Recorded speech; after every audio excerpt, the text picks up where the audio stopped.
com alegria que iniciamos mais um programa Semeando Saúde.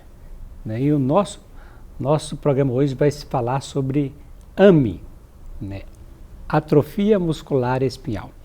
E para poder falar sobre AME, nós estamos aqui com o nosso fisioterapeuta, Dr. Diogo. Primeiro, doutor, fala um pouquinho da sua formação acadêmica, da sua experiência, das suas funções.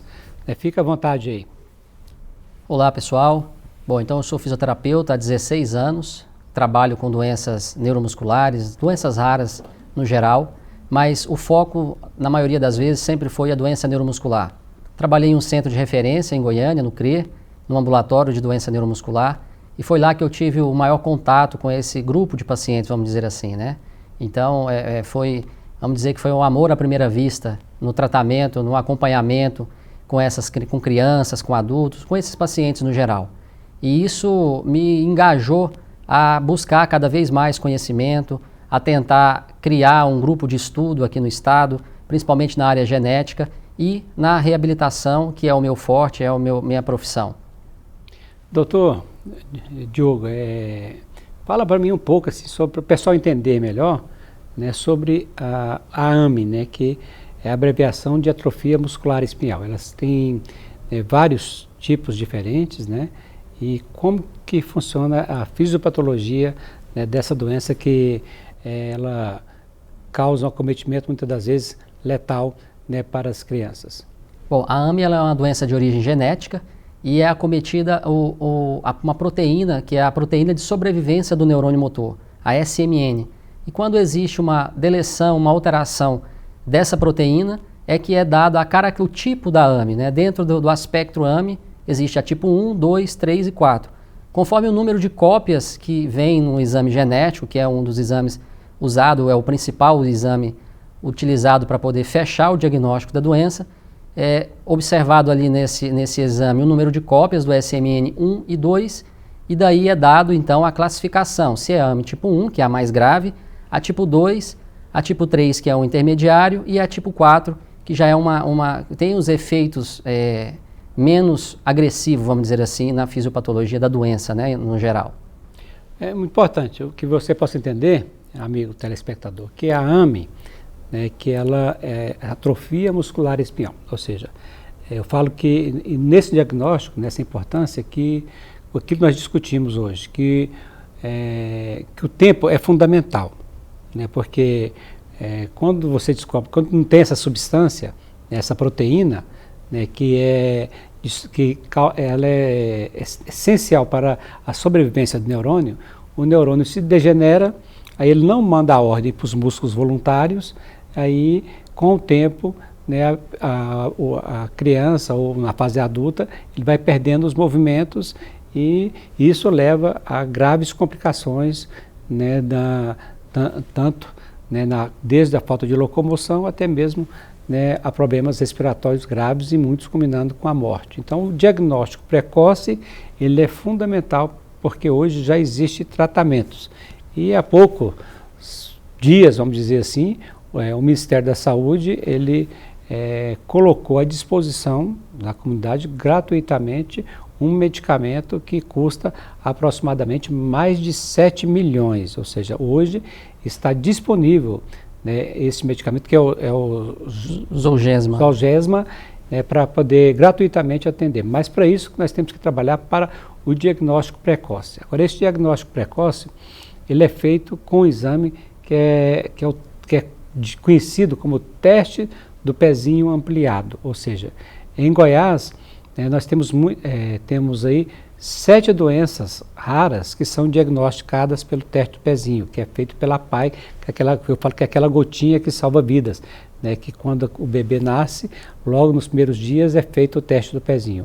Então a nossa maior luta é para que nós possamos ampliar esse teste do pezinho, para que nós possamos fazer o diagnóstico de mais de 60 doenças raras e dentro dela a AME, ou seja, e com isso, quando é feito diagnóstico precoce, toma um medicamento, o prognóstico de cura é enorme, é muito grande, porque geralmente tem pacientes que procuram o consultório aí por 1, 2, 3, 4, 5 anos né, até 10 anos, até mais, para poder, né, fazer esse diagnóstico. E, infelizmente, muitos, né, perdem a vida, né, sem ter ainda um diagnóstico, né, realizado, né, com segurança. Então, doutor Diego, qual que, sem dúvida, é a importância desse teste do pezinho, né, para que ele seja ampliado aqui em Goiás?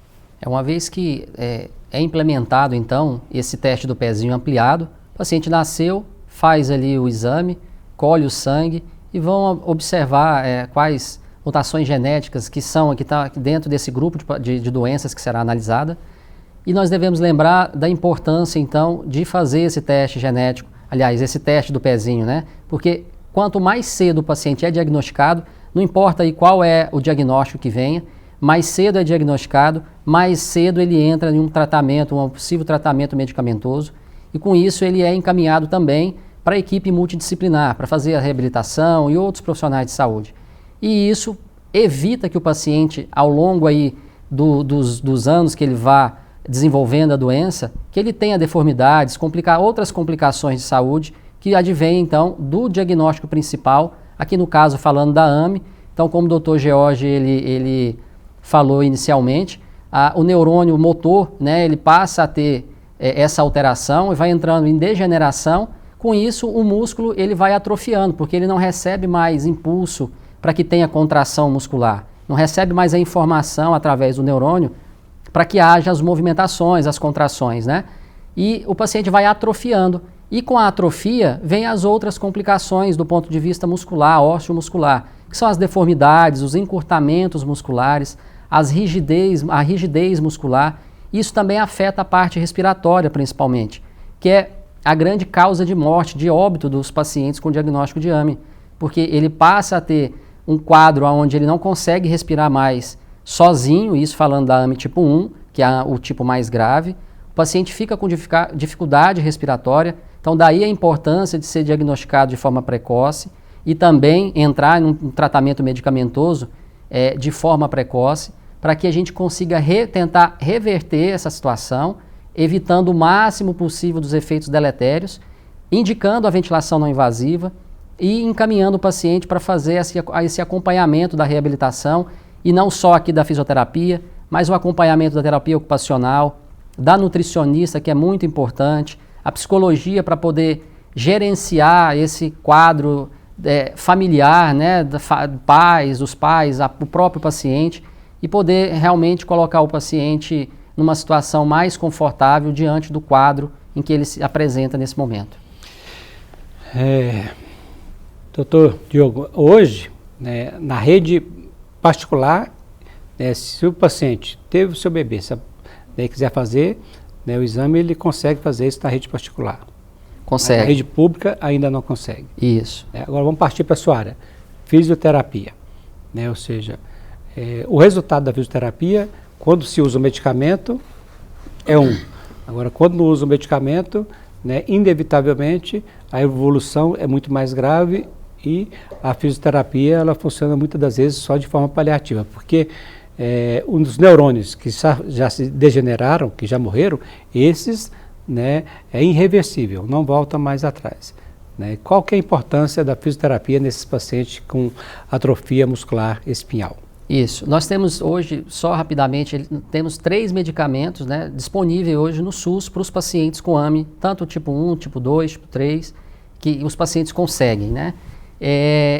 Com o paciente utilizando a medicação, ele tem ali, vamos falar grosso modo, um aporte dessa proteína de sobrevivência do neurônio que vai tentar incrementar de certa forma as perdas que o neurônio tem sofrido. Quando ele é submetido então a um processo de reabilitação, nós conseguimos aí ter alguns ganhos com o paciente. O paciente consegue ter um pouco mais de tônus muscular, um pouco mais de força muscular. Nós conseguimos, em algumas situações, fazer com que o paciente consiga um maior controle de tronco ou cervical. Em alguns casos, é notável que o paciente tem uma tranquilidade do ponto de vista respiratório, tendo menor incursões de infecções respiratórias. A gente consegue evitar maiores deformidades, porque o paciente está tendo esse aporte medicamentoso, e aí a reabilitação então vem para somar com a medicação, dando com certeza mais ganhos para o paciente, tanto do ponto de vista fisiológico com a medicação, quanto do ponto de vista motor, físico, com a reabilitação no geral. E hoje em Goiás, como que está funcionando esse tratamento de fisioterapia pelo SUS? Pelo SUS nós temos alguns centros que são de referência, principalmente o CRE. O CRE ele tem um ambulatório de doença neuromuscular, que a AME ela faz parte desse grupo de pacientes com das doenças neuromusculares, né? Então o CRE ele é um ambulatório mais completo, porque além dessa parte física, da reabilitação física, tem lá o pneumologista que faz esse gerenciamento do ponto de vista respiratório, e o CRE ele segue a portaria do Ministério da Saúde que dispensa o equipamento de BiPAP, o BiPAP, né, a ventilação não invasiva. Então, como eu disse, o paciente vai perdendo a força muscular, isso afeta a respiração do paciente e ele vai precisar de um suporte ventilatório, que ele vai utilizar então a ventilação não invasiva, o ventilador binível. E o CRE, pelo SUS, ele fornece esse equipamento para o paciente por tempo indeterminado. Claro que para ele receber, para a gente ver se existe essa necessidade, faremos alguns exames respiratórios, de capacidade vital, o pico de fluxo de tosse e outros exames, para a gente poder ver a necessidade da indicação do aparelho. Tendo a indicação, o próprio hospital faz a entrega do equipamento e o paciente ele passa a ser gerenciado, vamos dizer assim, acompanhado mensalmente com a pneumologista, com a equipe multidisciplinar, e ele tem as terapias também ao longo da semana, né? Fisioterapia, a terapia ocupacional, a psicologia, a nutricionista quando indicado, e ela vai gerenciando isso também, assistente social e outros especialistas médicos que vão acompanhando o paciente ao longo da sua caminhada e da sua trajetória.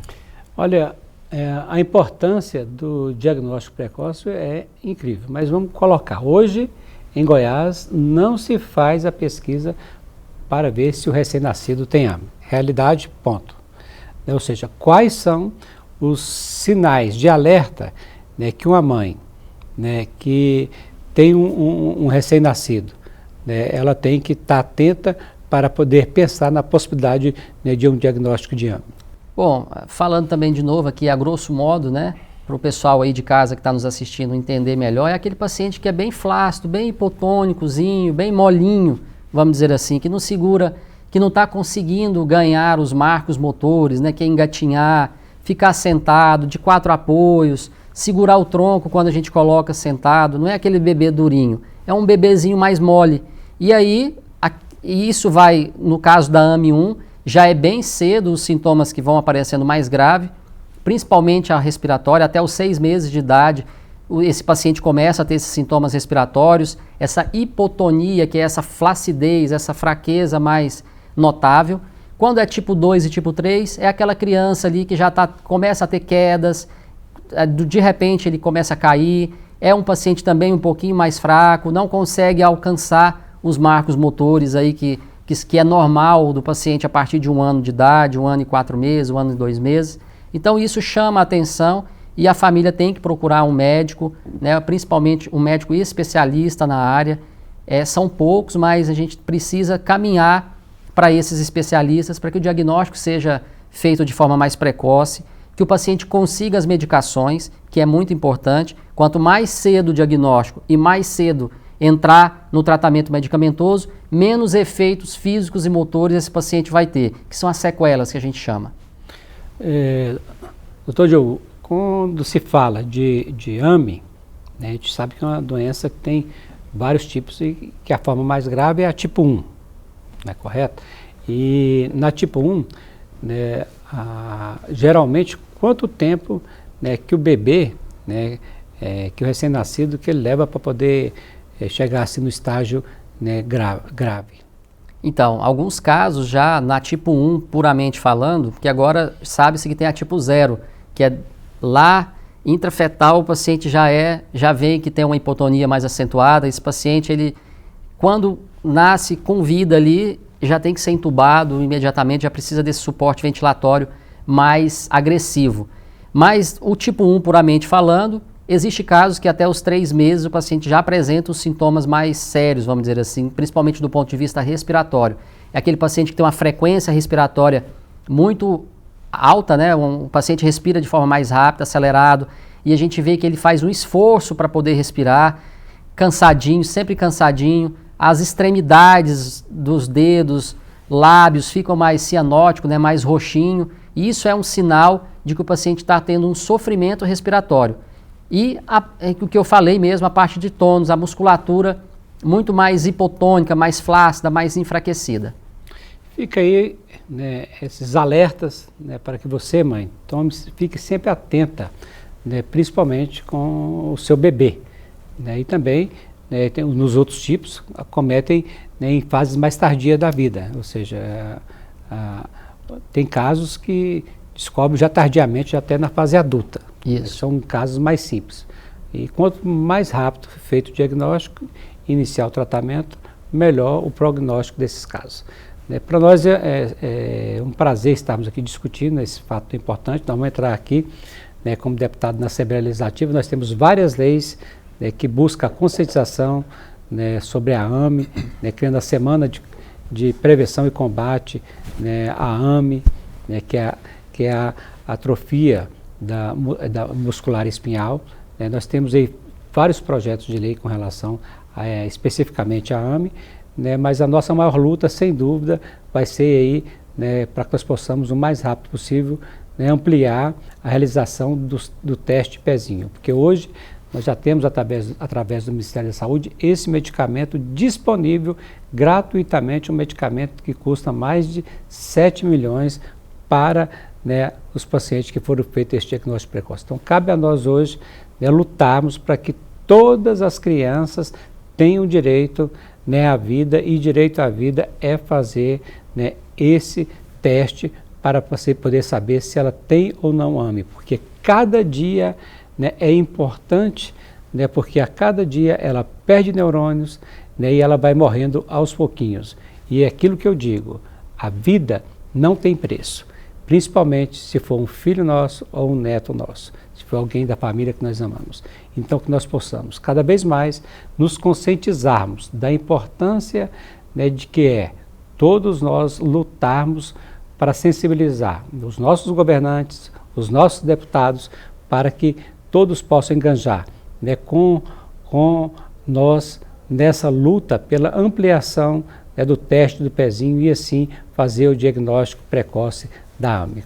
Doutor, né, Diogo, quais as suas considerações finais? Bom, só complementando o que o senhor disse, tempo é neurônio, né? Então, quanto mais tempo o paciente perde nessa jornada do paciente, desde o início dos sintomas até o diagnóstico, menos ele terá aí a gente terá a possibilidade de conseguir uma melhora e uma atuação eficiente do ponto de vista da reabilitação, né? E também, claro, não só aqui falando da fisioterapia, mas das outras áreas da saúde, menos tempo esse paciente vai ter, menos possibilidades esse paciente vai ter de ter ganhos de alguma forma. Eu gostaria de parabenizar o deputado Jorge Moraes pela iniciativa, né, criou aqui a semana e o dia, o dia do Estado, no paciente da AME, né, para o Estado, de conscientização. Isso é muito importante para mobilizar tanto a população quanto o grupo de pacientes e familiares, e também a iniciativa de poder colocar para o Estado que a AME seja incluída no teste do pezinho. Isso é fundamental. Por quê? Porque nós já temos 3 medicações agora aí disponíveis no SUS. Então, quanto mais cedo, por que não colocar a AME no teste do pezinho já de início para a gente aqui no Estado, né? Maiores possibilidades para os pacientes, para as famílias, e então só temos a agradecer a iniciativa, deputado, porque isso mostra uma sensibilidade muito grande com a causa, e com certeza outros projetos como esse serão implementados pelo senhor, tenho certeza disso. Eu agradeço muito a oportunidade, um abraço. Junte-se a nós nessa caminhada, pela implantação, pela ampliação do teste do pezinho em Goiás. E é aquilo que eu sempre digo, mãe, fique sempre atenta, fique sempre alerta. Nós temos uma mania muito feia na nossa vida, sabe qual que é? De achar que as coisas ruins nunca acontecem com a gente. Mas um dia, infelizmente, pode também bater a nossa porta. E quando isso ocorrer, que você esteja atenta e que você auxilie, né, também, né, os médicos a poder fazer esse diagnóstico cada vez mais precoce. E ainda digo mais, né, que o conhecimento, né, básico, né, ele é o caminho para que nós possamos aí buscar as prevenções de várias doenças. Participe sempre conosco, né, ou seja, no Semeando Saúde. Estamos sempre aqui, né, para poder informar com qualidade.